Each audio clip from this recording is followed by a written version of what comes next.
నమస్తే welcome to four sides TV. Singareni collieries గుర్తింపు కార్మిక సంఘం ఎన్నికల పోలింగ్ బుధవారం ఉదయం 7 గంటలకు ప్రారంభమైంది.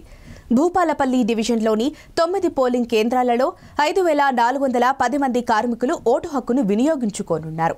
పోలింగ్ కేంద్రాలకు ఓటర్లు ఉత్సాహంగా వస్తున్నారు. సింగరేణి వ్యాప్తంగా 39773 మంది ఓటు హక్కు వినియోగించుకోనున్నారు. పోలింగ్ కోసం 84 కేంద్రాలను ఏర్పాటు చేశారు. పోలింగ్ విధులను 650 మంది సిబ్బంది నిర్వహిస్తున్నారు. సింగరేణి అధికారులు, కేంద్ర లేబర్ కమిషన్ అధికారులు పోలింగ్ను పర్యవేక్షిస్తున్నారు.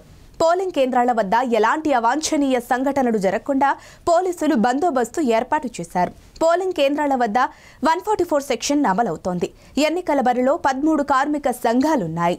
సాయంత్రం 5 గంటల వరకు పోలింగ్ జరగనుంది. సాయంత్రం 7 గంటల నుండి ఓట్ల లెక్కింపు జరుగుతుంది.